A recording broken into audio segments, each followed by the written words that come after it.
Hey guys, this is Illusion PODFIC, and today we're going to be reading Author's Note by Trickle. The summary is, Jason may have been trying to take over the criminal underworld while avoiding Batman until his big dramatic reveal, but he still had time for hobbies. Hobbies like finishing his Pride and Prejudice AU he had started before his death, and posting the finishing chapters for the 3 people who were still interested. Maybe he should have double-checked the subscribers list first. Alright, without further ado, let's hop right in. Despite what several of his teammates might think, Bruce isn't a helicopter parent. Or, he tries not to be. It doesn't always work. What, with the kids having such reasonable hobbies as breaking up drug rings and taking down alien invasions. But he certainly tries. Having a set of boundaries shouted at him by Dig over the course of him dropping out of college had helped. Alfred had promised not to tell Dick he had admitted that, but Alfred is a filthy liar. So it's not that he monitored Jason's internet use to the point of stalking or anything. Bruce hadn't even gone searching for it in the beginning, content with having his son's stickered-up laptop shoved at him once a week and an edit provided for Jason's latest chapter before it was published. Bruce knew what fanfiction was. Of course he knew what fanfiction was. His favorite show was 20 years old and had a cliffhanger for a final season. And if his response to watching Jason rip apart Hollywood's latest attempt at Pride and Prejudice retelling had been, "So why don't you write one?" Well, maybe he liked sharing non-violent hobbies with his kids. So he hadn't gone looking for Jason's account, trusting at least one platform to be relatively safe. And more importantly, trusting Jason to keep his own brand of cynicism handy. But then Jason, stars in his eyes, had shown him a comment he'd got. A detailed analysis of how much the reader had loved certain in details, and was really enjoying the story so far. And maybe it had been an accident, but Bruce knew Jason had a screenshot folder of all his favorite comments, and his username had been clearly visible at the top of the email, so Jason didn't make mistakes like that. Bruce didn't cry the first time he realized all of Jason's author's notes included, "baited by my dad." Maybe just a little. After, he hadn't thought about it much. But then they'd had to straighten out Jason's room, and he didn't want Alfred to face that alone. Didn't want the ghost of the manor to trail after only one of them, and not even the one at fault. Jason kept notebooks. He had 2 copies of Pride and Prejudice. A hardback in violet and gold that Bruce had gotten him, and a paperback edition with sticky notes and notations and bookmarks scattered throughout. Colors corresponding to the pen he'd written that chapter in, and a detailed breakdown shoved into the spine. Bruce had known he wasn't being given first drafts to edit, but seeing it all written out in Jason's rounded, careful hand made him want to curl up and sob. Most things did these days. Jason wouldn't get to finish this. Jason wouldn't ever come running down the hall to show him another fan art, or encouraging comment ever again. He thought about shutting it down, abandoning the work with a final note about the author's death and walking away. But people kept leaving comments, people kept reading, and telling Jason's ghost about how much they loved it, encouraging him to take his time, come back when he was ready, and hoping he was okay. Bruce felt selfish, taking the little bits of love people left for his son and holding it close. The knowledge that he had made so many people happy in so many different ways, but it wasn't as selfish that hurt anyone. People abandon art all the time. There was no reason to make them grieve when they could hope instead. Jason was nothing if not a man with priorities, and updating the fanfic he started when he was 15 wasn't in his top 5 things he needed to when he got back to Gotham. Top 10 maybe, but not top 5. It wasn't like he woke up from his grave thinking, "Oh crap, I didn't update this week." He felt a little bad, sure, when he got around to remembering, but it happened. Fics were abandoned, kids died, clowns got away with murder. But the thing about traveling around the world to learn all the different ways to fuck someone up is that it involved a lot of travel. And travel involved a lot of sitting in airports. And airports had lots of bookshops. And if there was one book you could almost guarantee to find translated into any random language you happened to be studying that meant, it was Pride and Prejudice. So if he started thinking about his own version, scribbled out on post-its and notebooks on short rides home, it was entirely his fault. And it was relaxing, challenging in a different way than shooting someone's button off their coat at 500 yards. He could do that too. It was easy enough to get into his old Google Docs undetected and copy the text of the last unpublished chapter he had. Not that anyone would be checking. He wondered if the new Robin ever showed his hobbies to Batman for approval. His old writing wasn't half bad, if you took into account it being a first draft and written when he was 15. And editing it into something up to his current standards was a nice little project to unwind to. He hadn't thought about publishing it when he started. It was more for himself, one more thing he considered unfinished business in Gotham. But he had the chapter finished, and he remembered how annoying it was when a fic stopped updating. And it isn't like anyone but him and maybe the 3 people who had been subscribed cared. His old login still worked, also unsurprising. No one cared about a dead kid's fanfiction account on a website run by volunteers on the weekend. Actually, they probably worked way more than weekends, but whatever. Despite having taken over about 25% of the Gotham mob scene, bluffed his way through an interrogation with Ra's al Ghul. He wasn't loyal to anyone, not even Talia, but definitely not to a man older than the printing press and relying on the magical equivalent of green Gatorade. He carefully outlined a plan to break his own murder out of prison. Somehow hitting post on a new chapter was still one of the most nerve-wracking things he'd done since coming back. Back from where? Sometimes he wondered about that. If he'd been in hell, or heaven, unlikely, or somewhere else. He kind of wanted to know, only for bragging rights, of course. Well, it was dead now, and at least his author note was fucking hilarious. At some point in the last few years, Bruce had become the kind of person who had 3 phones. There was his business phone, where his work contacts and board members and various WE personnel could reach him. It was also the official number he gave to the kind of people who expected him to give his contact information out like it was a party favor. Clark gets moved to the business phone when he's being annoying, at which point he usually just borrows Lois's phone, because Bruce knows better than to ignore a phone call from Lois Lane. But she is nice and always warns him when Clark is about to call. His personal phone was for family, Dick and Tim and Barbara and Stephanie. Cass almost exclusively texted him, pictures she's just taken and emoji strings that are like word puzzles and links to a song she likes. He liked getting text from Cass.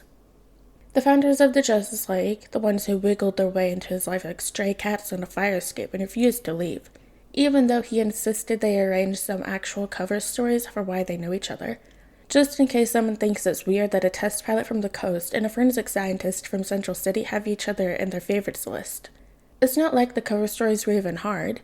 The internet and chat rooms exist.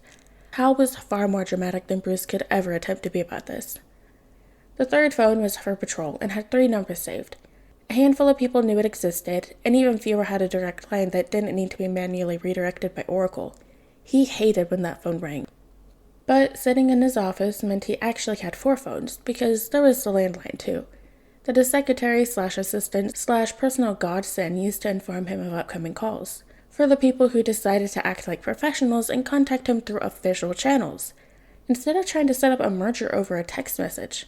Honestly, was there something about his face that screamed, "Ask me to commit financial crimes"? The only person he embezzled from was himself.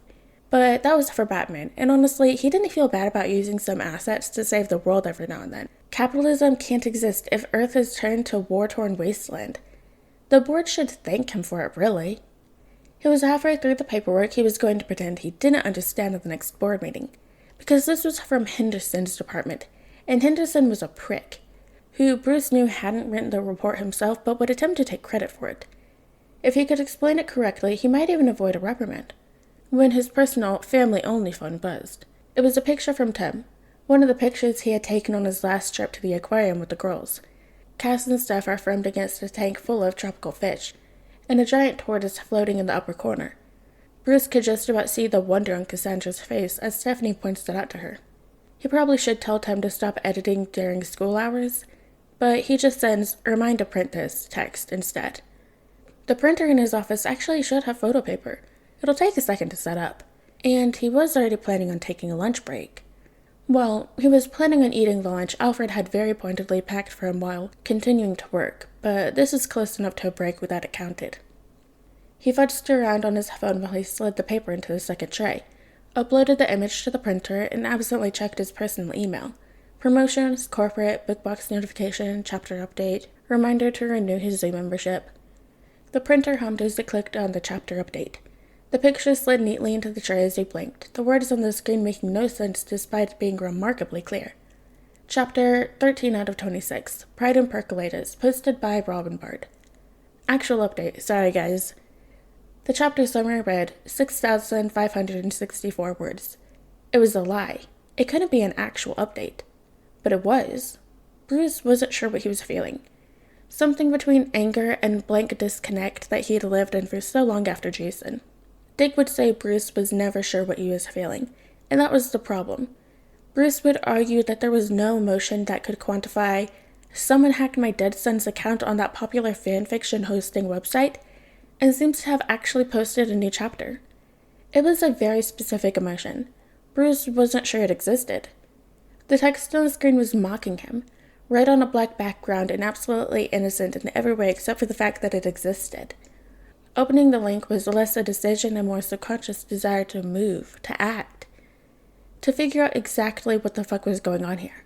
The page loaded before he had time to reconsider, and there was the update the notification had promised, a real chapter, over 6,000 words of well-written and witty interpretations that effortlessly blended the modern setting with the original tones, twists of phrase that Bruce recognized, and little additions to the syntax that he didn't. But there at the bottom of the page was a second note. Wasn't sure I'd post this, but I figured if crawling my way out of my own casket didn't stop me from thinking about it, I may as well finish it up. Sorry it took me so long. Looks like Dad sprung for the good oak, so my fingers got real messed up. God love him, am I right? The alarm that Barbara had coded into his phone went off. The soft and obnoxious buzzing meant to remind him that even vigilantes needed at least 3 meals a day. He didn't think before dialing. Hey Bruce, is this... I need you to trace an email. Is this a PR or a Gotham nightlife thing? Because I don't mind checking out the clubs Dick said he's taking Corey to, but I feel like she has the whole keep Dick out of trouble thing on...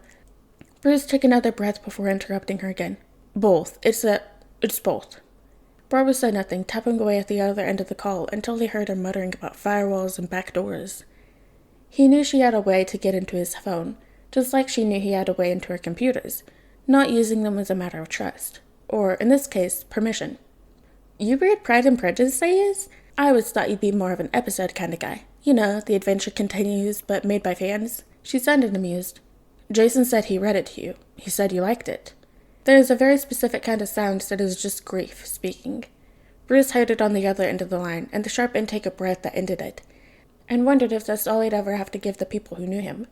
Some sort of common language, and grief. He called himself Robin the Bard? She laughed, hiccuped quietly into her hand and breathed in again. Bruce, why...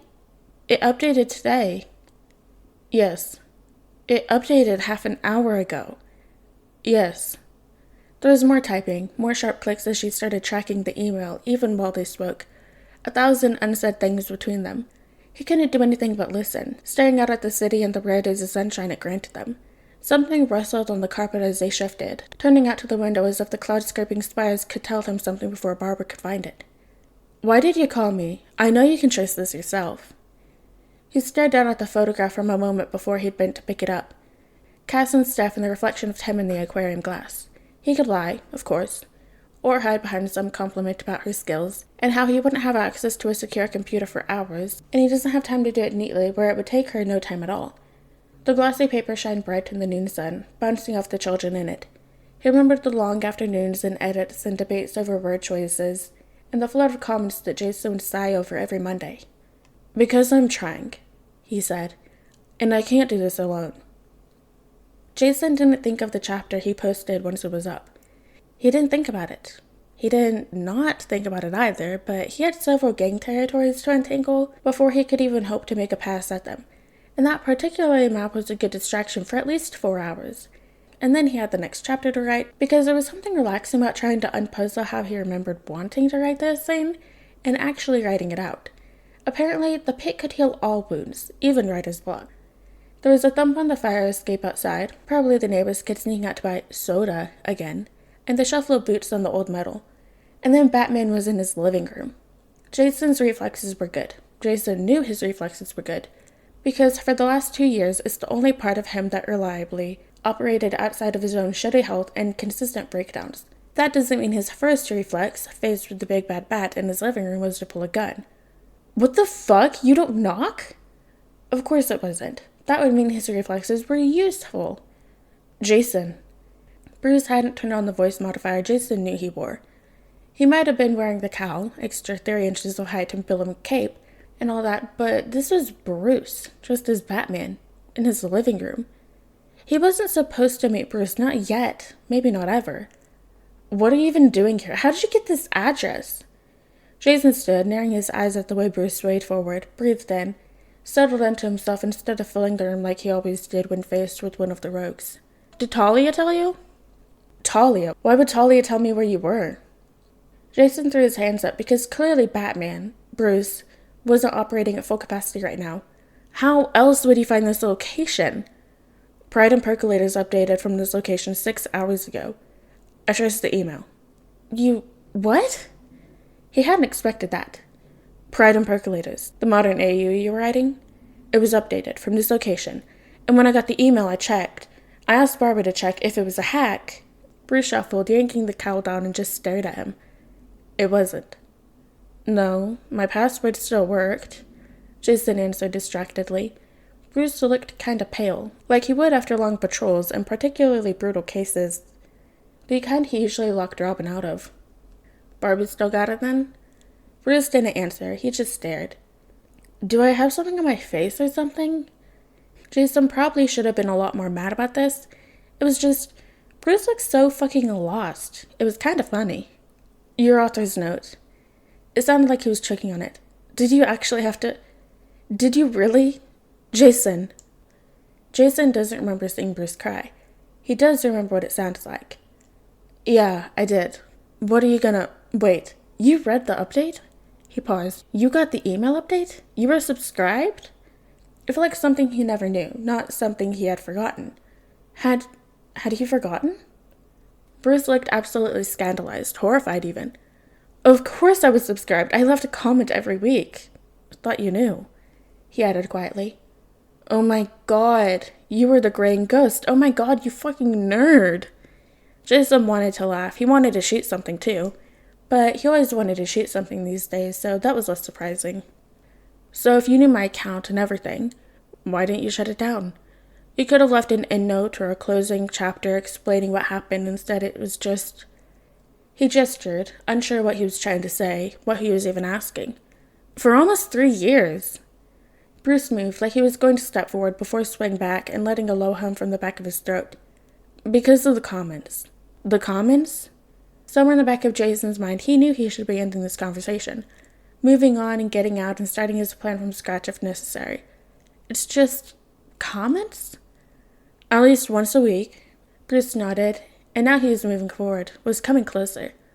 At least once a week, for the last 3 years, someone has taken the time to comment on your story, and for a minute, for as long as I was reading that, you were still alive. Bruce was kneeling, and Jason had never seen his dad cry, but he does know what it sounded like when Bruce's voice was about to break. I was too selfish to give that up, J-Lad. To lose that one place where you were still alive, still breathing, still making other people happy, and I couldn't. It was never even an option. There were tears in Bruce's eyes, and the room had become the kind of blurry that it shouldn't. Jason hadn't hit his head recently. Something rolled down Jason's face and onto the hand that was cupping his cheek, and he realized he was crying too. You replaced me in every other way. He shoved the hand away, Bruce's hand, away, and swiped at the tear he had given no permission to exist. Why not this one too? Is Timmy Boy not good at writing? Replaced you? Because another upstart brat with too much confidence and too little self-preservation decided that Robin was some kind of universal necessity? Is that what you think? That a costume is what made you my son? Bruce's hand curled into fists, the talons clicking out and back in at his unrest. Robin died, Bruce. You had no right to give it to someone else. For a moment, Jason wished he had just asked Bruce to show him the comments that had apparently been left for him. He wondered how many were just asking for another update. He wondered if reading those had hurt Bruce. He hoped they did. I'd agree with you, but Robin was never mine to give. I didn't give it to Dick, or to Tim, or to you. Bruce leant forward, on his knees, and hands out so carefully Jason knew he must be desperate to reach out. The only thing I ever gave my little birds was somewhere safe to land. The only thing I ever wanted to give you was somewhere safe. Jason wanted to believe him. He wanted it so badly it tasted like iron and dirt on his tongue. He imagined feeling safe again. It probably, he thought, looking at the thin scar across his dad's nose, and the cut on his eyebrows, and the tiny little shrapnel dimples on his neck. Felt like this. Felt like knowing what to say next and not being worried he'll say something wrong. The cheap second-hand copy he had picked up 3 weeks ago in some hole in the wall mocked him from the corner of the coffee table. He thought he had been so clever, thought no one could possibly care about the abandoned hobbies of a dead boy. But when had he ever been right about what Bruce would care about? When had he ever guessed correctly at how to disappoint his dad? You never talk about me in interviews. It's always the same 3 stories, and you always change the subject. Like you can't bear to talk about the disappointment. Jason was probably grasping at straws at this point. Nothing he planned for had included being found this early. None of his plans were even 25% in place, but he has to know. Before he does something as stupid as reactivating his old fan account apparently was. Oh, Jason, sweetheart. Bruce smiled, brushing back his bangs so slowly Jason probably could have broken his wrist 3 times. If I loved you even a little bit less, I could probably talk about you more, but it was never disappointment. And Jason laughed, because what else was he supposed to do? And hiccuped, because maybe he was crying a little bit too. And then he was halfway off the couch in Bruce's lap and being hugged the way only Bruce ever could. Like nothing in the world could stop him from holding you, could stop him from keeping you close and protected and warm. And Jason couldn't do anything but grab the cape in both fists and pull it closer. I could never be disappointed in you. That's not fair, Jason finally gasped. Maybe minutes, maybe hours later. You can't use that line on me. The truth about Batman was that he wins because he's a cheater, and he never entered a fight without knowing he was at some kind of advantage. Jason thought he had prepared for that, thought he had figured it all out, but he had forgotten to account for Bruce. Bruce was a cheater, and he had never once known Jason so well. Not everything has changed. Please come home, Bruce asked quietly, fiddling with his gloves, eyes darting around the room and mapping out the exits. Second nature for a bat. Jason wondered if Bruce could still lift him and run, the way he had when he was Robin. Well, it's not like any of my other plans are still viable. He could tell Bruce is itching to ask, biting his tongue and swallowing the 103 questions he had suddenly remembered he wanted to ask. And apparently I have 3 years' worth of comments to read through. And my neighbor's Wi-Fi is so bad, Bruce. I saved the best ones in a separate folder, Bruce said, drawing the cowl back on and smiling. I'm pretty sure at least one is from GC as a literature professor. No shit, really? Yeah. And at least a few are from Barbara. She's mad you never told her you were posting it. Alright guys, and that is the end of Author's Note by Chuckle. If you guys liked it, and I'll see you next video.